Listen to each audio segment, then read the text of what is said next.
ধৰণে চিন্তা কৰি থাকে যে আমি বৃদ্ধ পেঞ্চন পাম নে নাপাম, বৃদ্ধ পেঞ্চন পাম নে নাপাম।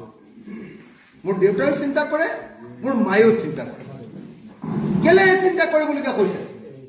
তাৰ কাৰণটো কৈছে যে আমাৰ অসমৰ মানুহৰ হাতত পইচা নাথাকে। আনকি আসাম টাইপৰ ঘৰ এটাও যদি থাকে, আসাম টাইপৰ ঘৰ, মানুহবোৰে বহুত কষ্ট কৰি আসাম টাইপৰ ঘৰ এটা বনাইছে, কিন্তু ঘৰত পইচা পাতি নাই। কাইলৈ যদি বেমাৰ হৈছে দেউতাকৰ বা মাকৰ যদি বেমাৰ হৈছে, তেওঁক চিকিৎসা কৰিবলৈ নিব পৰা নাই, বিচনাতে পেলাই থৈ দিছে।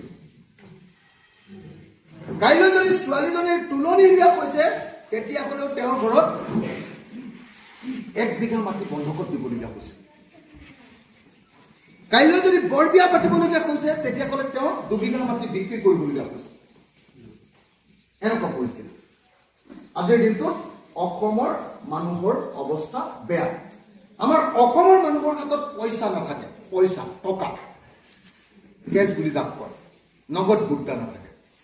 টকা কিয় নাথাকে? কাৰণ টকা আহে দুটা ঠাইৰ পৰা। এটা হ'ল চাকৰি কৰিলে টকা আহে, আৰু আনটো হ'ল বজাৰলৈ গ'লে টকা আহে।